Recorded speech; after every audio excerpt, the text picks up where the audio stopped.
Hello, Huey. Hi there. Now I see that I'm unmuted. Let me share my screen. And do this, and do this, and click here. You should see that. But before we do that, let's do this.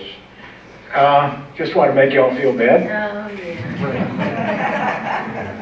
It's 79 degrees right now here in Bradenton. I am in Bradenton, just south of Tampa, just north of Sarasota. Moved here from the Orlando area about 3 years ago, and I love it. I've been in Florida since 1970, came out of the snow country and the snow belt in New York State back in 1970. That's where I grew up in upstate New York. But moved here to sunny Florida, lived all over the state, worked for a couple companies, moved me around, so I was in different areas. And now I'm in the Bradenton, which is on the west coast of Florida. If you're ready for me to start, I'll start my presentation. Go ahead. All right. Let me preface this a little bit, talk a little bit how I got into this topic to begin with. A little over a year ago, well, when I moved to where I am now 3 years ago, I unofficially became the local computer guru. I am in a retirement community. A good many of the people that live here are in their 70s and 80s and 90s. They're individual homes. It's not assisted living in any way. We all have our own homes. They're small one-bedroom homes. It's the retirement community for the Fraternal Order of Eagles. If any of you are Eagles and wish to live in the retirement community, you'd end up where I am. It's 85 homes. Anyway, helping several of the more elderly, because we're all elderly, but the more elderly here, I soon realized that, Windows has really become confusing with all of the updates and upgrades and malware and viruses and all the things you got to really be careful of. And most seniors especially have a limited number of things that they do on their computers. And I got a call from one of my 85 plus neighbors. His computer did an upgrade and now he can't find the button so he can play his poker, his solitaire, and look at Facebook. And some things changed on the screen, he just didn't know what to do. And so I started to think in terms of what can be done to help him. He really doesn't need anything more than what he's got. He needs a lot less. So I started thinking, well, what about Chromebooks? And I really started getting into Chromebooks a lot after that and started to say, well, Chromebooks, even though they're used widely for kids, they're also good. They will also be good for seniors. So I started a website, and I'm going to talk more about that. And I'm going to hopefully have a virtual meetup on Chromebooks as well. But let's take a look at what I was talking about. Here are some pictures of kindergarten through third grade kids on their Chromebooks. Kindergarten through high school. These are all different pictures that I made into a collage that I've got off of Twitter. This is a kindergarten class, folks. Kindergarten. Each one has their own Chromebook, and they use them. They use them in teams. They use them to do homework. They create presentations. They do drawings with them. They write with them. They read with them. Here's some sixth graders behind their Chromebooks. Now all schools have, where every student has one, but more and more schools are starting to do that. Here's a high school, again, with every kid having their Chromebooks, their textbooks being available through their Chromebooks. Their homework is done that way. They turn it in, it's scored. Their parents can communicate with the teachers through them. And it's just very, very much in use in schools. But let's talk about you. What do you do on a computer? Well, you probably do email. I'm sure you do Facebook.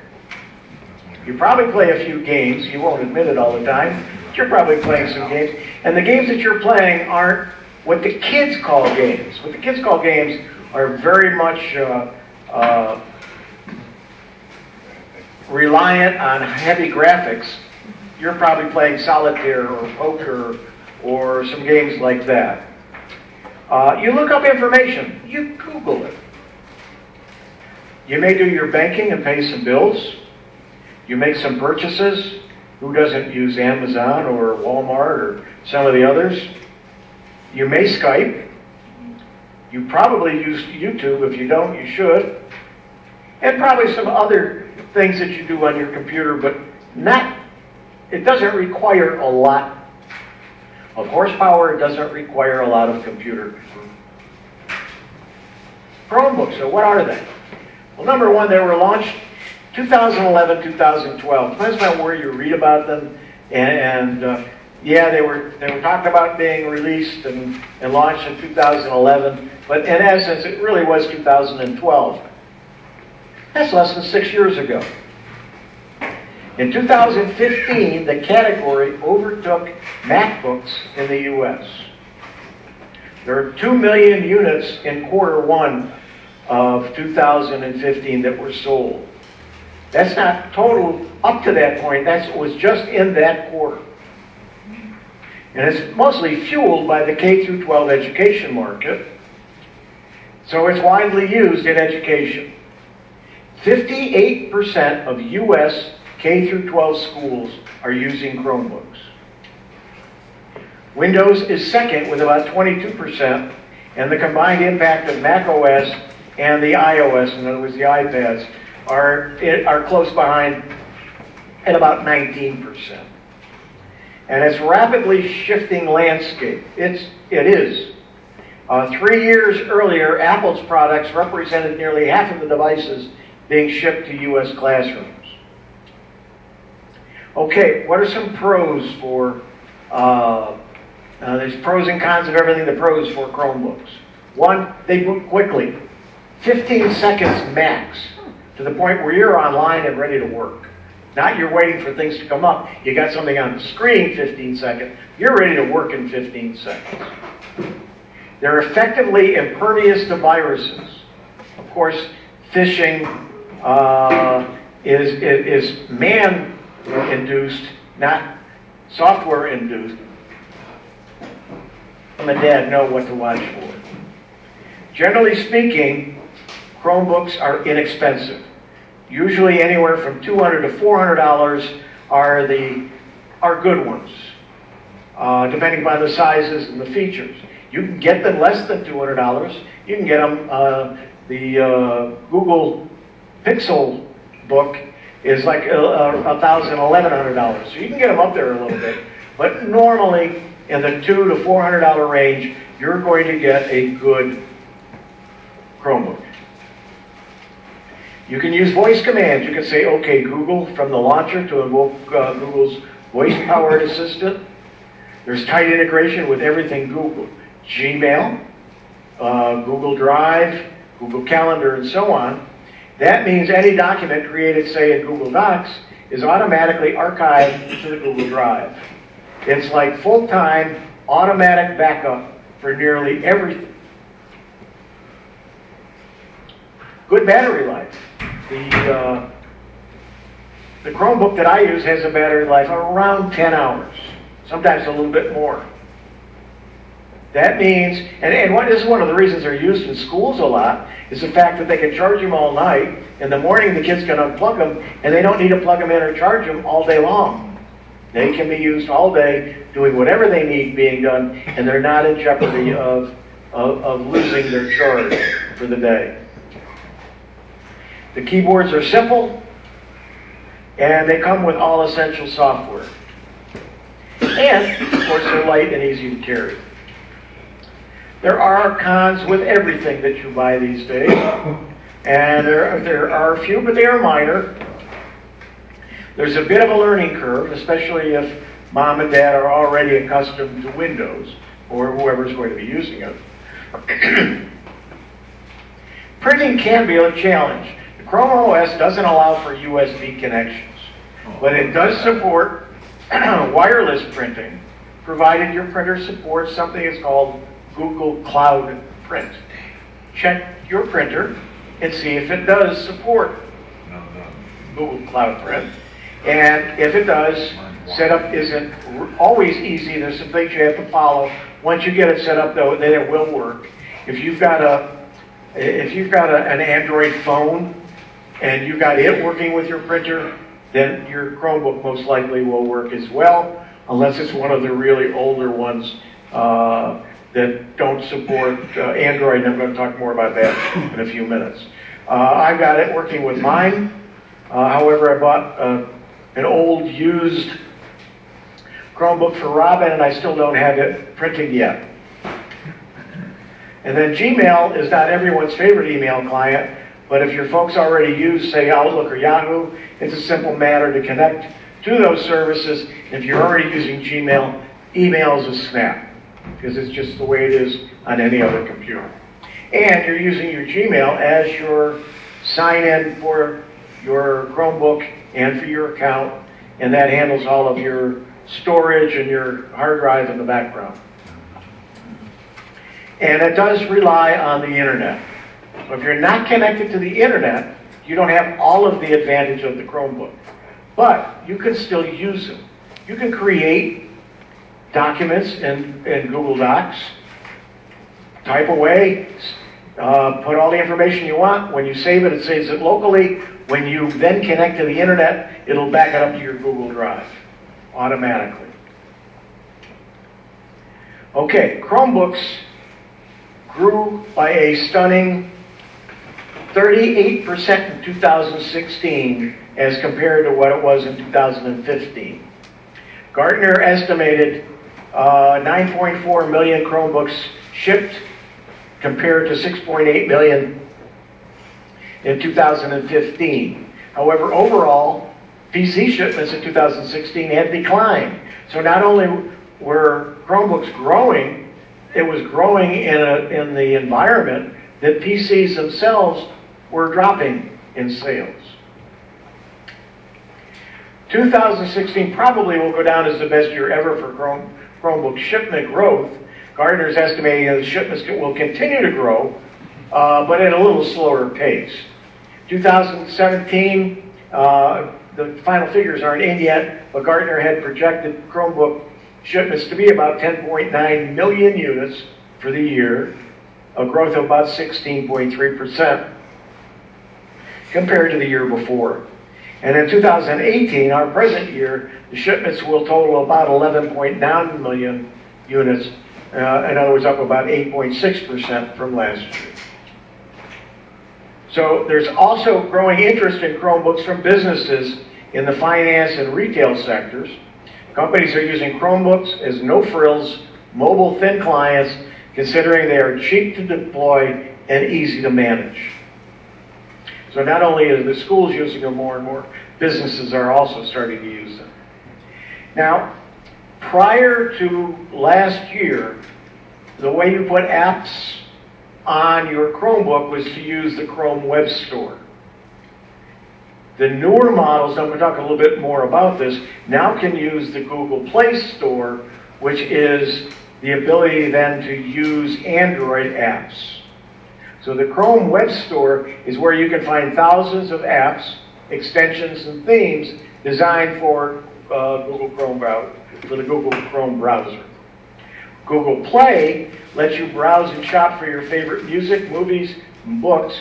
You can also download apps and games to your Android phone or tablet that will run, most of them will run now on most of the newer and many of the older model Chromebooks.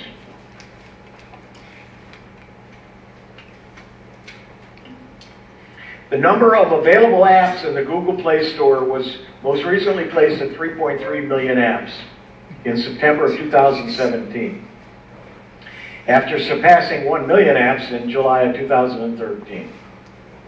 Google Play was originally launched in October 2008.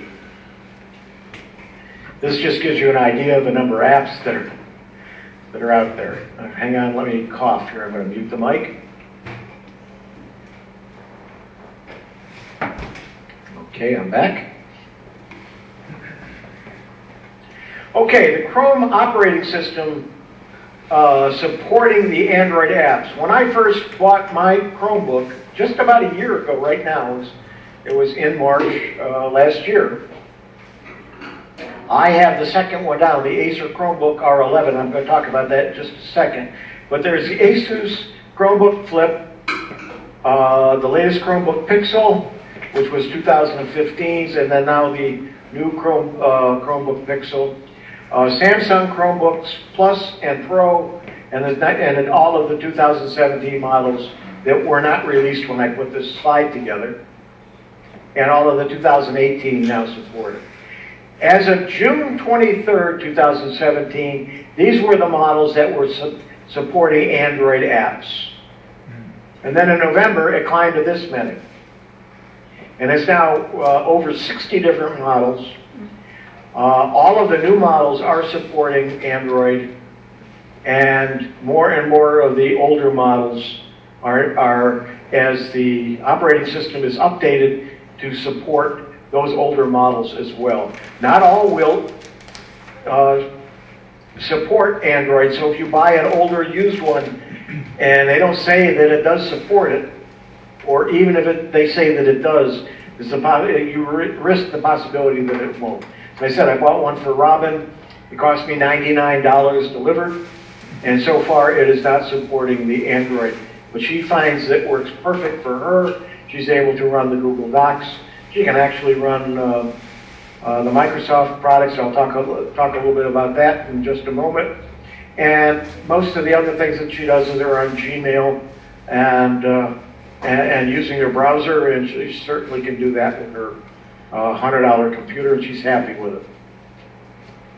There's also a page at chromium.org that shows which systems support Android, and they're in three categories. There's the stable channel, which means those are the ones that currently support it and it just works.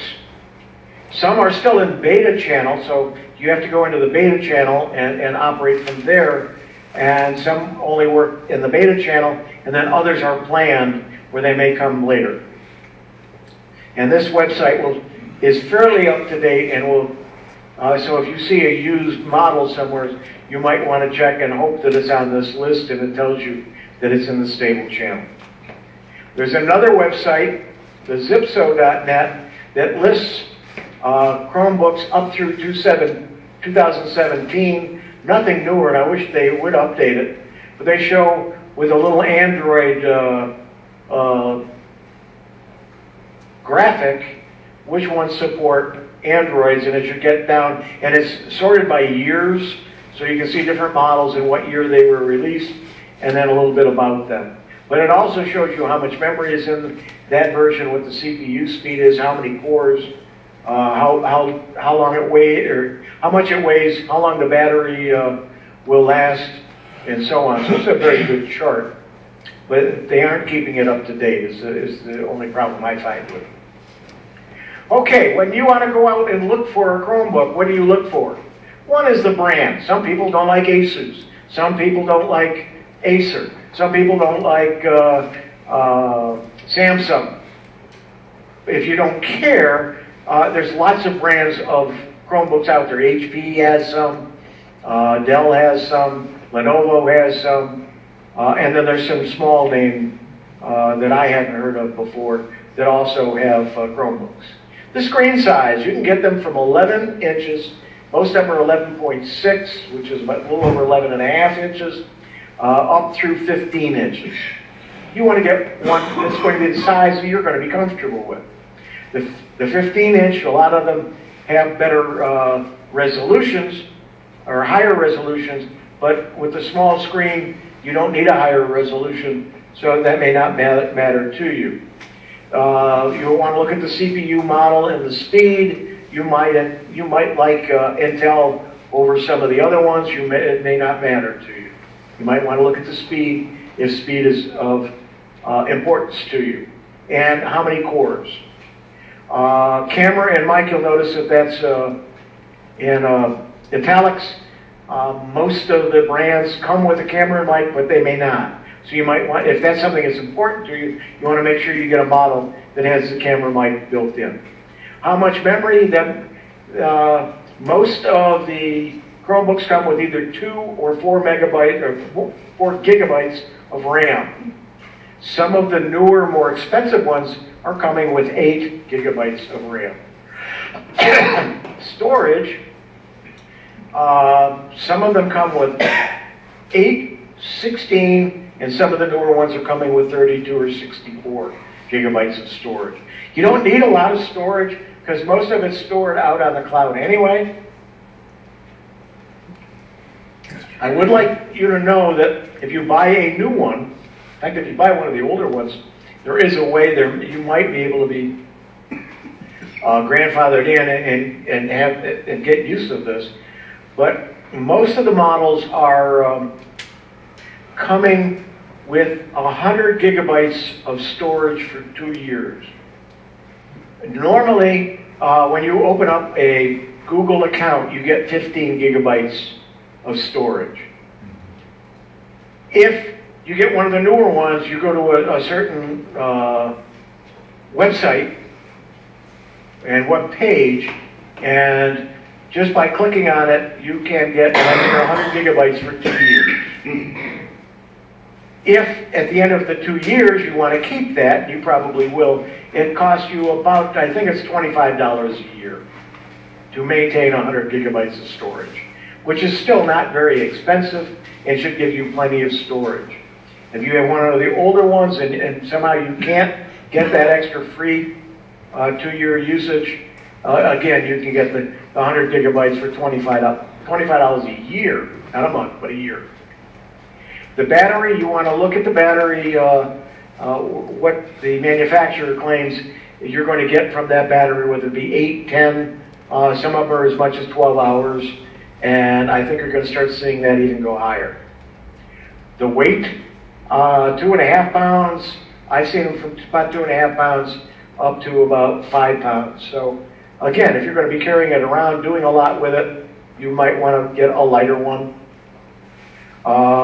You want to make sure that it does have an HDMI slot in it, so you can do HDMI out. If you have that, like you have a projector in your room right there, you just plug in the HDMI, it'll go right to the projector. Some of them, they don't. If you have a VGA projector, you can get an HDMI to VGA connector and plug the HDMI into your Chromebook and then the VGA into the other end of it. Also, I'm seeing more and more of the newer Chromebooks coming with the USB-C as a choice. Most of them have USB 2 and 3 slots, and you're going to start seeing them come out with the C as well, and you might want to make sure you have the C. Also, you want to look at pricing. What's your limit? When you start looking for one, come up with what your budget's going to be. The one I bought, the R11 from Acer, lists for $289, I believe, or $299. I've seen it on sale a lot for $269. I bought it on sale for $239. So and I bought it at Best Buy. There's a Best Buy right around the corner from where I live, and I wanted to buy my first Chromebook at a store, not knowing what I was buying and whether I wanted to, if I wanted to return it, I could do it very easily. I prefer a touch screen. You may not. It may not make any difference to you, but I think once you start using one, you'll find, especially in a Chromebook, it really makes it nice. And especially the one that I have, and I'll show you some pictures of some different ways that I can use my Chromebook. Mine will flop down and make into a tablet. So having a touch screen, I can have it folded down and I can be using it like an iPad. You'll notice the next choice is in red, because it doesn't exist yet. Why? It did exist back around 2014 only on the Google Chromebook, their Pixel book, or Pixel. and that's no longer available. And none of the others have LTE. And what LTE means, you have a cell access. If you have an iPad, you can buy an iPad with LTE or internet Wi-Fi only. So you can get Wi-Fi only, or you can get Wi-Fi and LTE. In order to have the LTE, you then have to subscribe to your phone company, to a phone company, and what you do is you get a cell number and connect that way. But for my Microsoft Surface, it's another $12 a month to add another device, and that's what I would like to do with my Chromebook, but it's not available yet. So I will buy a new Chromebook when LTE becomes available, and then Robin will get mine, and the $100 one will probably be donated or sold very cheaply. Here's my Acer R11. Several pictures of how I can use it. I can use it like a standard computer, top left. Bottom left, I can have it and have it like a little easel, and I can, because it's a touch screen, all I have to do is touch it, and I can do the things that I want. The bottom right-hand side, I can make an easel out of it and watch a movie, or I can use it again as a touch screen. And the top one, I can have it in tablet mode and use it however I want with it as a tablet. So I've been real happy with this Acer R11. I'm not going to go through all of these things. You can quickly, as we go down the list, it's got the Chrome OS. This is just some talking points on the model that I have. It's an 11.6, 10-point multi-touch screen. It's got an Intel Celeron processor, 4 gigabytes of RAM, 32 gigabytes of flash memory. It's got that 360-degree flip and fold design where you can fold it back and make it into a tablet. It's got built-in cloud support, which they all have, an Intel HD graphics. It weighs 2.8 pounds. It's only 0.8 of an inch thick, or thin. It's got a Corning Gorilla Glass display, Bluetooth interface. It's got one USB 3.0 port. It's got HDMI. It's got a built-in card reader. So I actually have a 64 gigabyte SD card in there for some additional storage and for simple photo transfer. Next-gen Intel wireless AC connectivity. It's got a webcam and microphone, built-in virus protection as they all do, and it's got an additional port that I can plug in a headphone or a microphone that's got a combo jack. So it doesn't have two jacks, it's got one that do a headphone and microphone. This is what the screen looks like. Just like Windows, except there are no icons on it. And you can't put icons on it. You can have any picture you want there. Excuse me. You can have any pictures you want there, but you can't have icons. It's not built to do that. But you'll notice down on the bottom, it looks like this, to bring it up a little bit so you can see it. And the side on the left is called the shelf. On a PC, it's called the bar, but it's called a shelf on a Chromebook.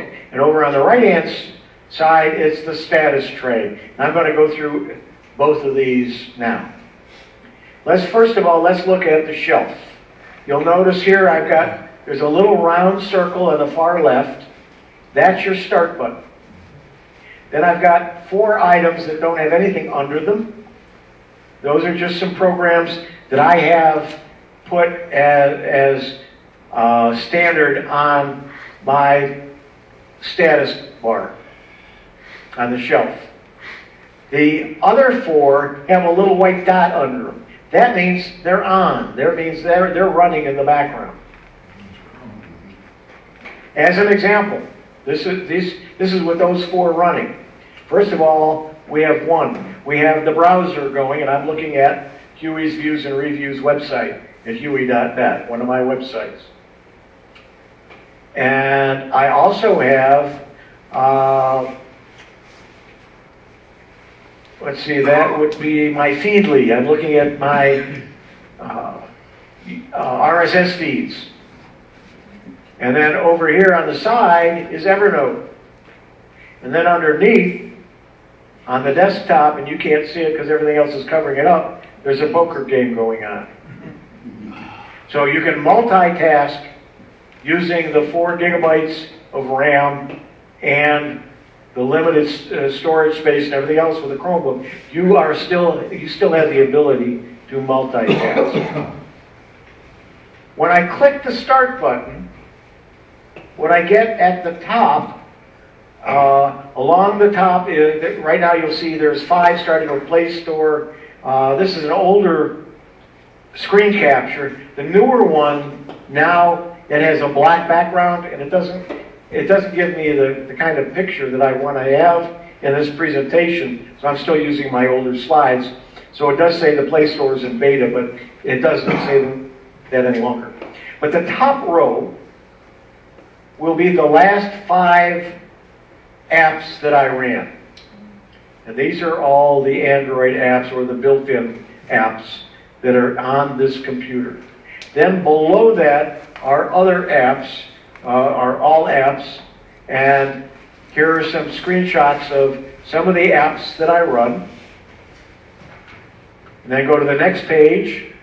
You'll see I got Netflix, I got Zoom. I can do a presentation as I'm doing now. I can be doing that right on my Chromebook. Stitcher, I can watch podcasts. The inbox is emails. Photo Director, I can edit pictures. And then on the last page, and you can have more than this. This is just how many I have installed. There's a text editor. I've got Feedly. eWallet is my program of choice for managing passwords. I have it on my Chromebook. I have it on my Galaxy S8. I have it on my iPad. I had it on my iPhones, which I no longer have. I have it on my Windows or Microsoft Surface. I have it on my Microsoft Windows. And let's see, where else would I have it? It goes back, I used to use it on my Palm Pilot. For those of you who've been around a while, that goes back a long time. That's how I started with eWallet. But it manages passwords. I have passwords to everything that I have in that, and it's 256K encrypted, and it's now stored in Dropbox, and each of those devices will go out to Dropbox and sync and update itself and then open. And same thing when I make any changes, when I go to close it, it will then sync back if there's any changes to the one in the cloud. So when I open up on one of the other devices, it's up to date. And so I manage all of my passwords that way. Evernote, for those of you who've seen my presentation on Evernote, I use widely. I have over 12,000 Evernotes, or notes in Evernote. And I can get to that from my Chromebook, and I can also add to it from my Chromebook, and I can do a lot of other things with it from the Chromebook. Now the Amazon Alexa that you see there, the last update to the operating system, it's no longer compatible. And so I'm waiting for them to update the app so I can place it back on my Chromebook. It's no longer on my Chromebook because of that. So there are some issues with some programs. Some things don't work properly.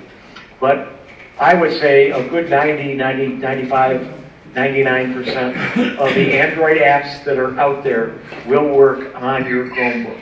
So if you've got an Android phone, almost any application that runs on your Android phone should run on your Chromebook as well. And I'll go even one step farther. On my Chromebook, I also have I'm trying to think of the name of it right now. It's my phone. I've got one of the CRS is kicking in.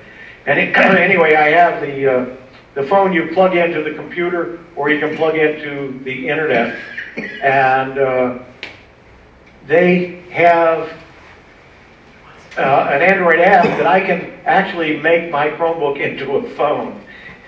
I have a 12-inch phone, and I can actually dial out and also get text messages through a phone. And also, obviously, Google Voice will work through it as well. And then I have TuneIn Radio to listen to music and radio stations. I can run Dropbox, and I got a ThingBox Lima I have stopped using. Nothing to do with the Chrome, I just didn't like it. And so I can run most programs, again, that are available as Android apps on my Chromebook. Here's what Google Play looks like. And when I click on the 3 lines of the hamburger menu, and then I click on My Apps and Games, I can see if there are any updates waiting. It will automatically update any apps, and it only takes seconds to do it. It's not like Windows that takes a long time sometimes to update a program. Tabs. The next one's installed, so it shows me all of the installed apps that I have. And then the library is any apps that I have that are not on my Chromebook. I either have installed them on the Chromebook and uninstalled them, or they're installed on my phone and I don't have them installed on my Chromebook. They will show up in this list. Google Docs, as I mentioned, is all of the Google programs, the Google Docs, which is your word processor, Google Sheets, which is your spreadsheet, and I can't remember what they call the one for like PowerPoint. Anyway, all of the Google Office programs will obviously run. It's Google. Hang on, again, I want to clear my throat. So, you know, Google Docs obviously are going to work, but did you know that Microsoft Office will also work on your Chromebook from the cloud version? And it's free. Now, you can't do everything that you can do with your Microsoft Word or your Excel or PowerPoint, but you can do a lot of them. I've done this. I've done my presentations using PowerPoint as opposed to the Google or LibreOffice even, which will also run on there. But I have done it with the PowerPoint, works fine. Well, you can't, on the free version, if you have a subscription to Office 365, you won't have any problem. You can just use your account. If you don't have Office 365, in other words, you haven't paid for it, you can still use the Microsoft Office free from the cloud. There's some limitations of what you can do and not do. But most everything that most of us do are available with the free version. The manual for Chromebook is online. You can get to it directly from your Chromebook. So you've always got a manual available for you. They do update it. There's lots of help, lots of information with Chromebook help. All you got to do is click on it and you're there. Your Google Drive, don't forget, is in the cloud, but you also have it as well. And so you can have some local files you can download to your Chromebook. So if you're traveling on a plane, you don't have internet access, you can have a couple of the files that you want to work on. You can have it on your local Google listings of files. Work on them, save them there, and again, as I said, when you connect to the internet, it will automatically update and upload to your Google Drive and back you up. Okay, the status tray, the other side of the bottom of your Google screen, your Google operating screen. When you click on it, it'll show you what your email address is. You've got some accessibility. You've got your internet access, whether you've got your Bluetooth disabled or enabled, your volume control for your speakers, and then some others that I'm going to talk about here in just a minute. Let's go back for this for a second. Notice that when I took this screenshot in April, I had 67% left, which was 7 hours and 15 minutes. So even at 2/3 of strength, I still had over 7 hours of available battery. Under accessibility, you can have some spoken feedback. You can change it to high contrast mode. You can run a screen magnifier, do some automatic clicks, and then also be using the on-screen keyboard. Under network, like you do with any of your Wi-Fi devices, you can pick and choose the Wi-Fi connection that you want. And the one I have does support the 5G as well as the 2.4G, so I can get the extra fast connection. And I just switched companies. I'm now at 150 megabits per second up and down, and I do reach that with my Chromebook. I do support and have created a website for lots of information. I've got over about 250 articles from other sources over several years. I am maintaining a blog. So there's a section on the front page of About, the website, the blogs, and then the articles. And this is what the front page looks like at the top, and the About. Then there's some blogs, and I talk about some things dealing with Chromebooks in general. And then the articles are all kinds of help articles and education and some places to look for reviews of different models and so on. And all of those are out there. These are articles written by other authors, and I link to the original articles so you can go back and really look up a lot of interesting information about Google Chromebooks and Google devices and Google things that are affected when you use a Chromebook. Okay, with that, I'll open it to questions. Are we awake? I had to get to the mic.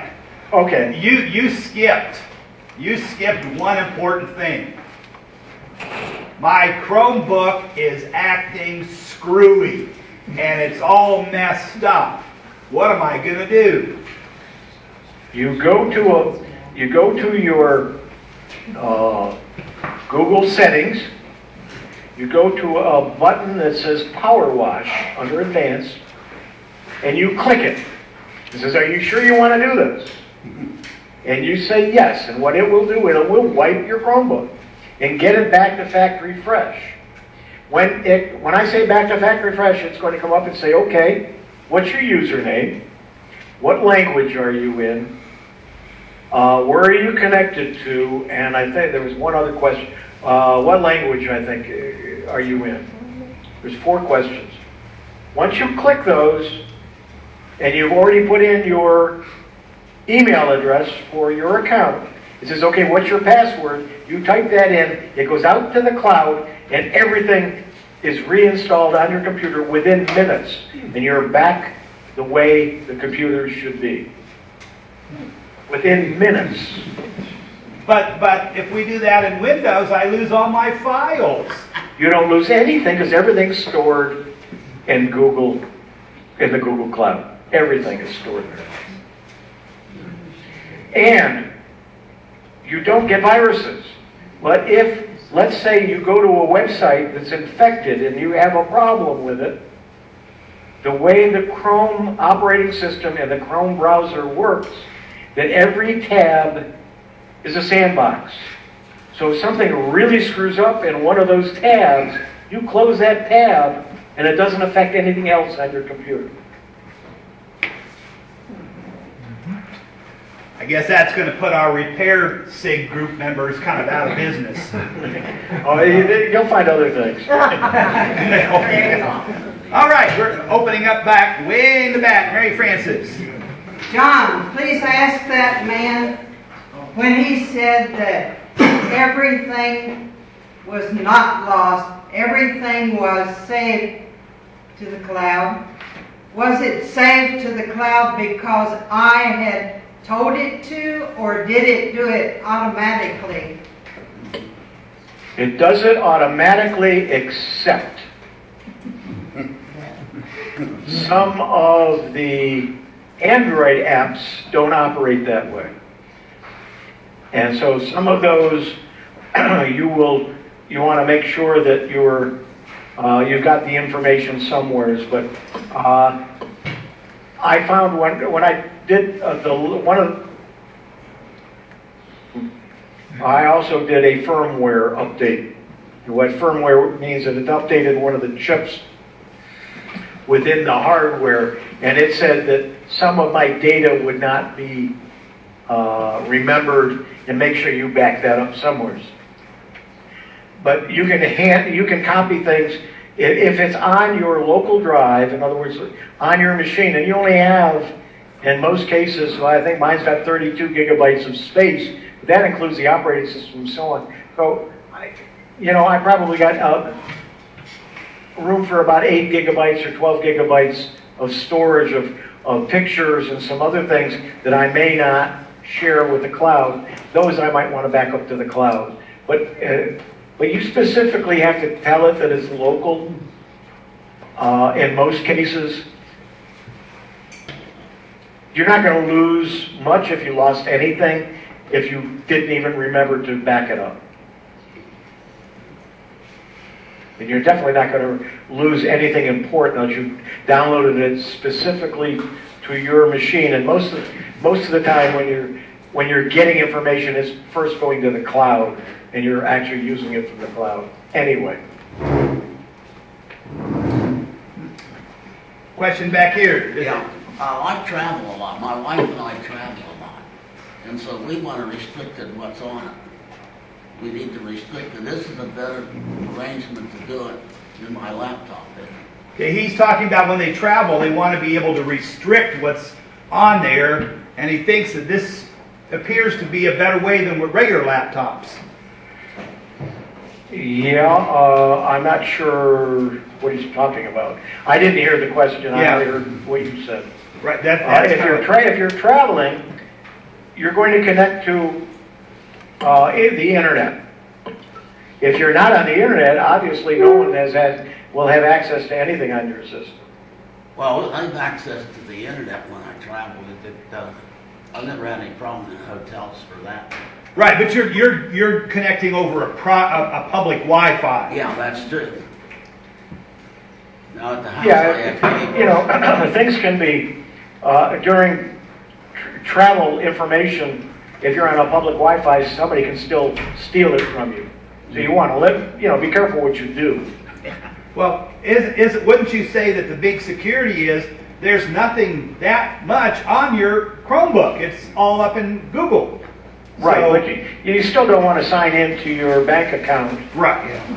while you're on public Wi-Fi. Oh, that's true. Yeah. Another question over on this side. Howie, how did you select your password manager? What is the name of your password manager, and how did you select that one? Repeat about your password manager that's so old. Oh, the one I had originally, I bought it because it was the only one that was available for my Palm Pilot. And if you remember how long ago Palm Pilot was around, it was a long time ago. One of the first PDAs back, probably 20 years ago, in the 90s. How would I choose it? I think it was the only one that was available for the Palm Pilot. There are other ones that are good. The reason I really like it, in fact, number one, that it works on a Chromebook, and it works on Android, but it also works on iOS, it also works on Macs, it works on PCs, it works, I believe, on Linux as well. I did have to pay I believe there were a couple places. I had to pay for the PC version. I think I may have had to pay for the Android version. I may have to pay for the iOS version. I don't recall. But I think I had to buy a couple of different versions, but I love it.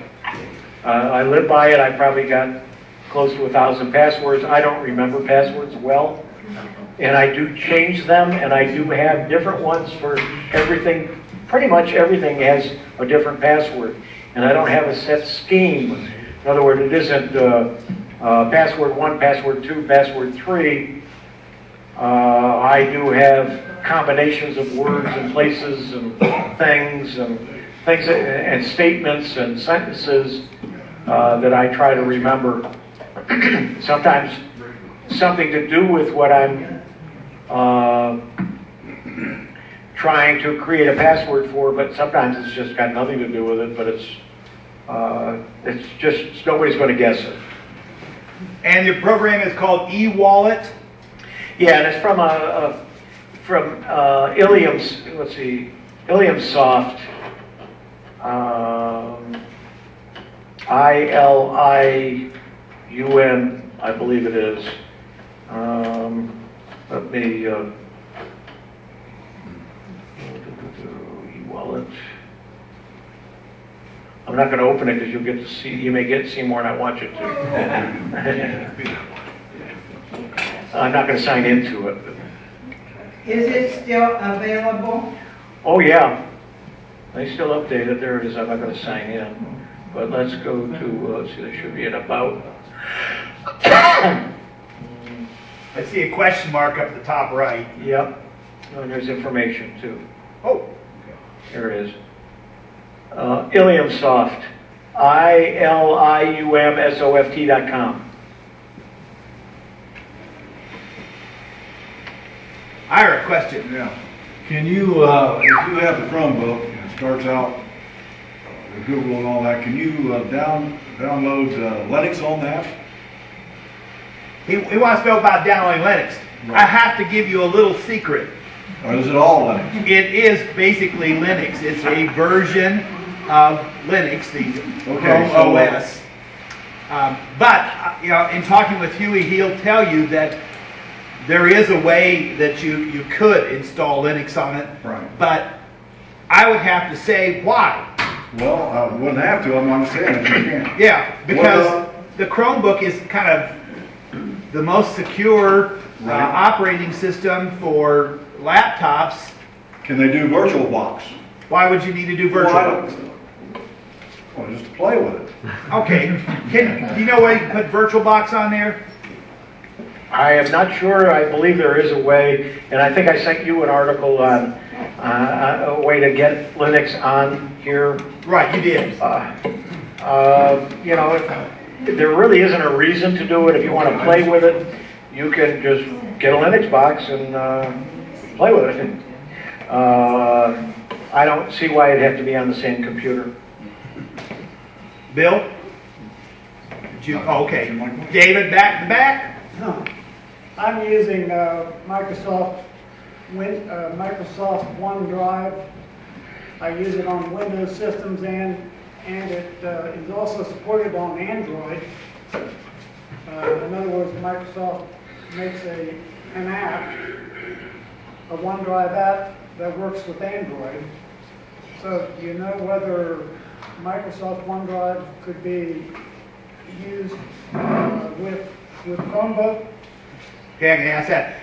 Huey also is, just to let you know his background, he runs a Windows help desk for the club in Orlando, so he does a monthly group.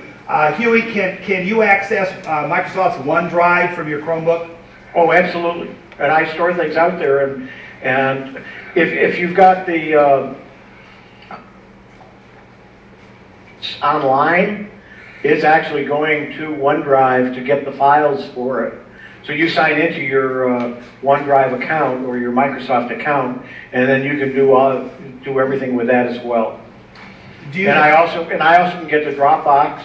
I also have iDrive where I back up my PC. I think I can get to that from here as well. do you have an app for OneDrive like we could put on our Android phones? Or do you just go through the web? I don't recall. Let's see. I don't have it in front of me. I've got it in the other room. I think you just you sign on through the web. There is an app, John. Yeah, I wouldn't be surprised. Yeah, there's got to be. And you've got all of your office stuff, including people. Yeah, there's a OneDrive button for it. Sure. But and there's an app. So, yeah. Jim?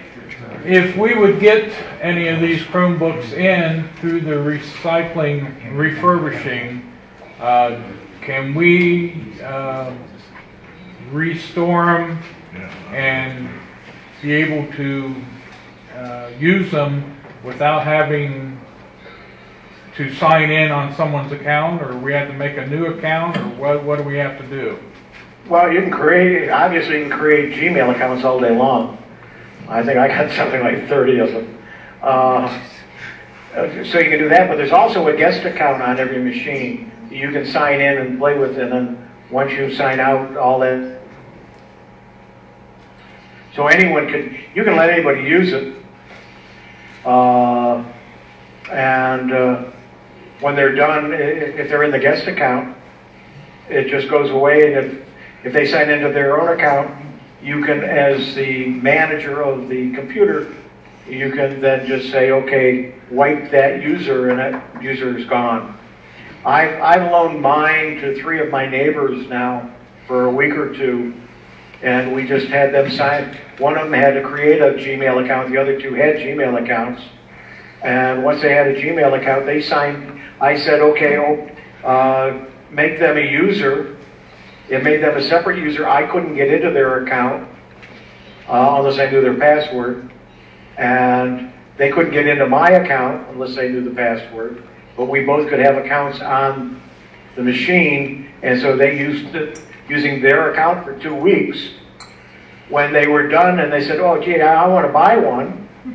What we did is we just bought the new one, did the 4 items you have to set up, which again takes seconds.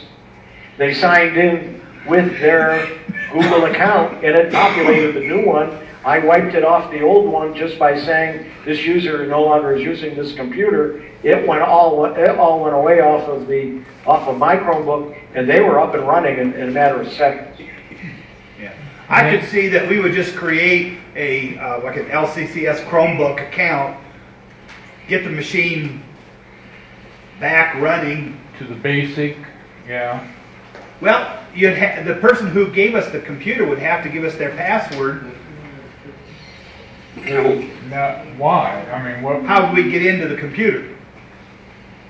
To get it to restore. No, you can reboot it and get it back to factory fresh, I believe. Without the All their password? information would disappear. Well, but I would say, how would you get to the reboot button for? I'm trying to think. I think there's a way you could do that without. Okay, yeah. John? I don't suppose there's any way to do your taxes, like with TurboTax or something like that on Chromebook? The only way is with TurboTax, I believe, has an online edition now. Yeah. Or if they had a Android app? I don't believe they do. No. I think you just do it online. Yeah. I think the key thing is that we do so much of our computer work on the internet now that Chromebook is ideal because that's what it's designed for. And I just think it has so many features to be able to not worry about infection. You don't worry about storing stuff and somebody taking it off of yours. I had a friend lost his pretty much brand new Windows laptop. He left it on a cart when he was coming home from his vacation. And his user doesn't have a password, so they can get on and use it. And all of his files are there. And they can access his files, his bank account. He can't get to the bank, but he's got Quicken on there. He doesn't connect up. You have a Chromebook, they're not going to get on. If they can get on, there's nothing on there. Any other questions? Anybody from our outside audience? Thanks, Michael. I think that was you who gave us the feedback on the app. I was curious, John, about on the go, that you addressed that. Okay, he can hear you. Describe the data plan. You hear that, Huey? I'm not sure what he's saying. Something about on the go, the data plan? Data on the go. Let me see if I put this in. Like an old tiny microphone. A program called Data on the Go. Yeah, well, yeah, because if I'm at home, I can use my Wi-Fi, but if I'm out and about somewhere that doesn't have Wi-Fi, I need to have a data plan. Oh, yeah, that's the LTE. I think you addressed that earlier, but I missed half of it. Yeah. Okay, it's not available directly in the machine. You can't buy a Chromebook that has it built in. I often use my phone that I pay a little bit extra for the ability to make it a hotspot. You can buy hotspots as well with either limited number of minutes or limited amount of data. Most of the phone companies have them available, and just use one of those. It just means you got to carry another little piece of equipment with you. Yeah, besides using the hotspot, which I know I could do, if I wanted to link a data plan to the Chromebook, is that possible? Can I have a number assigned to it? You don't have the hardware. The hardware is not in there for you to be able to do that. You've got to be within range of the Wi-Fi. So it doesn't work like a tablet? Well, no, what the tablets do is if you've got a tablet, you can be in your car, be going down the road and be using it. You've got LTE or you've got a cell number assigned to that device, and you're using one of the little cards, and that you pay extra for that in your tablet. If you got an iPad, it's about $100 more for that ability, and then you pay for the service on top of it. They don't. That's what I was saying. They don't have that available yet on any of the models. Okay, that was my question. So Yeah. Phone cards, right? That's correct, and I'm waiting for that to happen. In the meantime, I use my phone as a hotspot, and that works fine. All right, thank you. Anything else? Huey, put your Chromebook webpage or thing back up. If you go to the CB4S, make sure it's .net.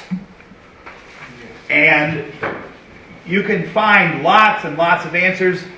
Huey's even put up some videos. I got to kind of preview when he was getting it ready. But there's where you want to go and keep watching.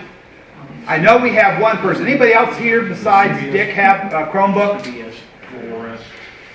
You know, we've got one person who came because he got the Chromebook, so he wants to be hooking up with your virtual meeting when it gets going.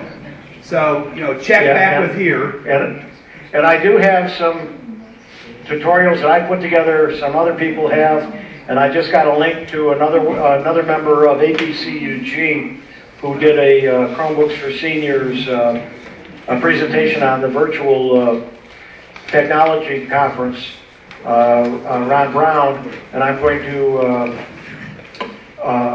go ahead and have his video on my website as well, because he does not have a website, and I think it's a YouTube address, but I'll have it embedded in one of my pages so you'll be able to watch it as well.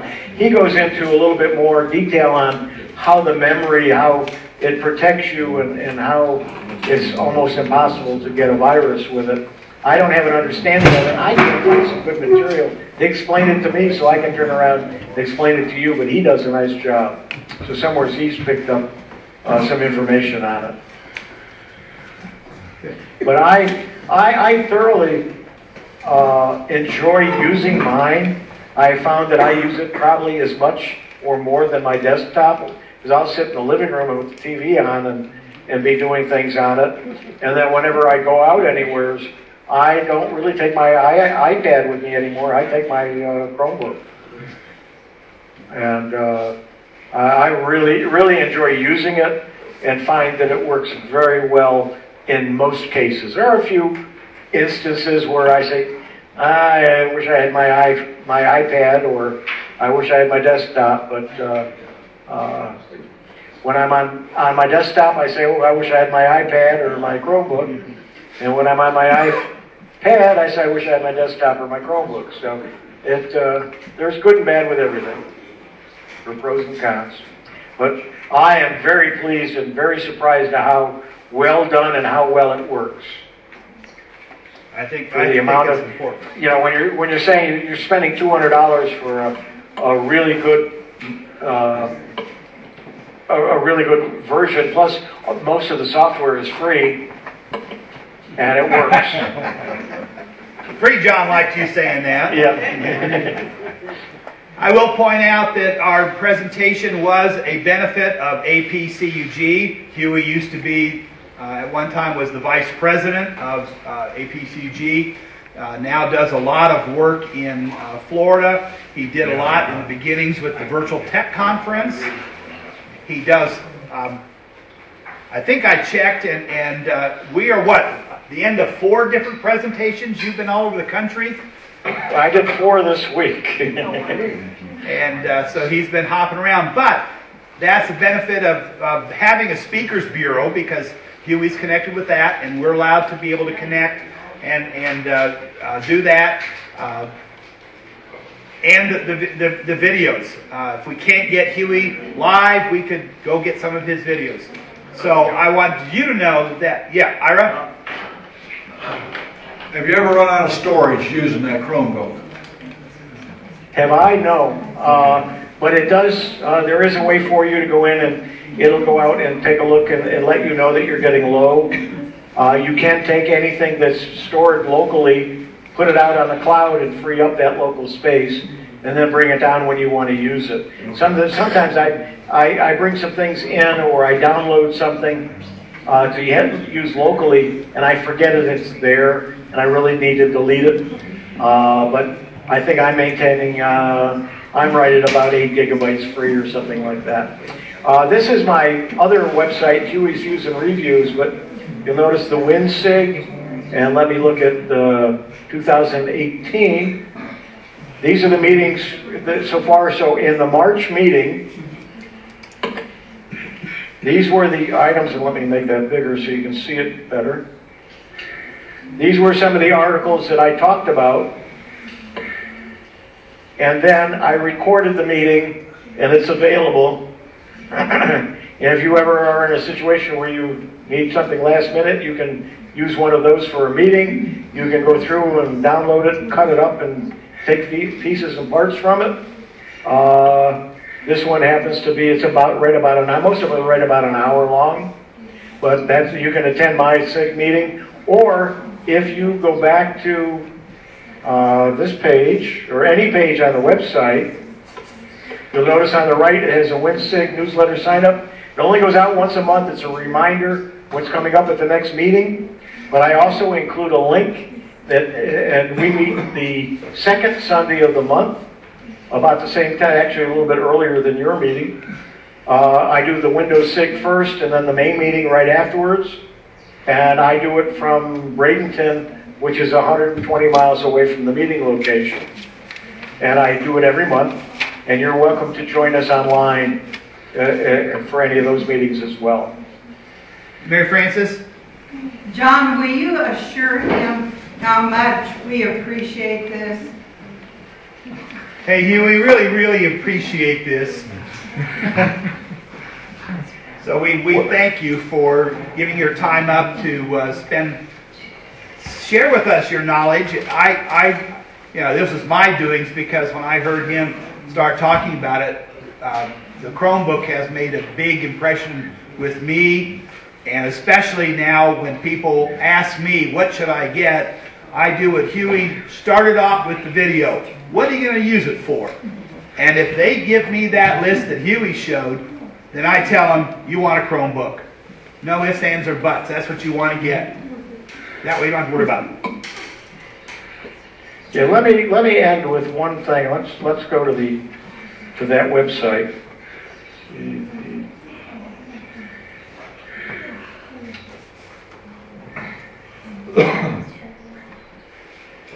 This is the website. You'll notice over here are the archives of all of the different months, and I have categories of blogs, linked articles, and tutorials. So if you want to look at the linked articles, you can go there and get a list, or you can go by month. And then here's how to print from a Chromebook, the top Chrome OS laptops from Google, Dell, and Acer, how to copy and paste on a Chromebook, the Chromebook Creativity Project, how to take a screenshot on a Chromebook, Chrome OS begins rolling out, and so on. But what I wanted to show you is under tutorials, I've done, just give it a second to populate because it's going out to a website which is a little bit slow.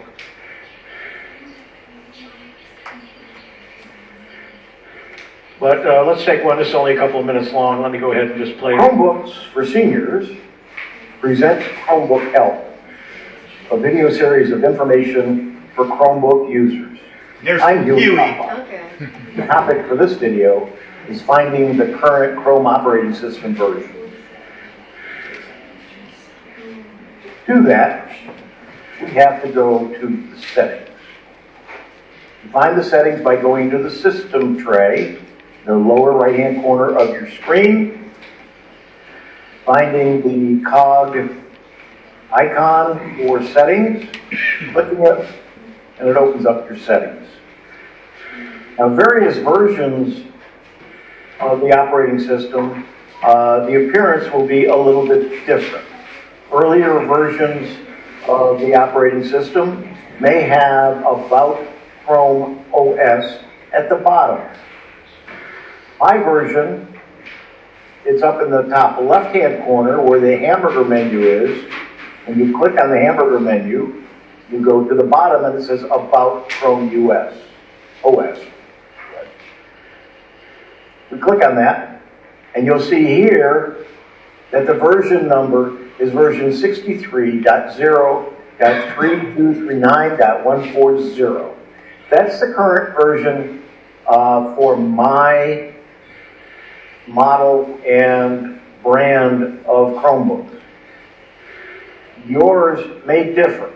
It may still say it's the latest. You may check for updates and it may be the current, but it may not be 63. Yours may already be on version 64. Mine is not.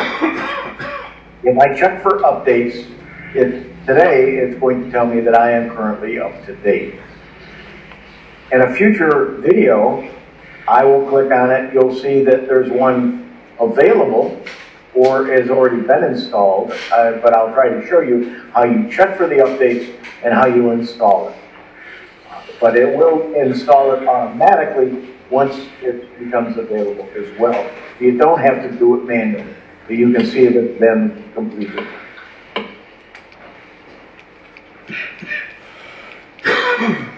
So, I hope this video helps you use your Chromebook. Be sure to visit our website at cd4s.net. I'm Huey Poplar. Thanks for joining us.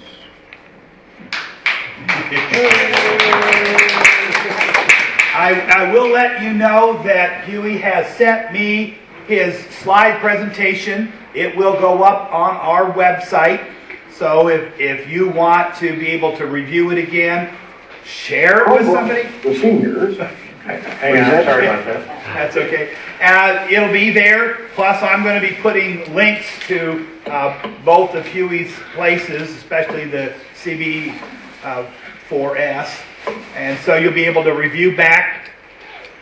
And then if it comes time that you have need for purchasing something new, you might evaluate and consider something. John, did I see hand? Okay. Huey, thank you so much. Well, thank you for letting me come into your meeting. Oh, and we'll let you enjoy your nice weather. He told me it might get cold down there. It might get down to our high. So, if there's no other questions and whatever, I'll go ahead and close this meeting. And this is how easy a Zoom works. And this is what I do on the second Sunday afternoons when I'm home. Jump on with him and watch his video presentation. And the same thing for you to do virtual tech conferences with APCUG. It's that easy. Thanks so much, Huey. And All right, thank all you. the guys Anyway, that, you have a great day, and hope to see you soon with another presentation. wouldn't be surprised. Thanks so much, and thank you the folks who have joined us from Zoom. We had Mitchell was there, and Bob G. Juanita was there for a little bit. Nell Brown was there, which I don't know how you could be in two places at once. So it works. Did you have about 5 Zoom people? Yes.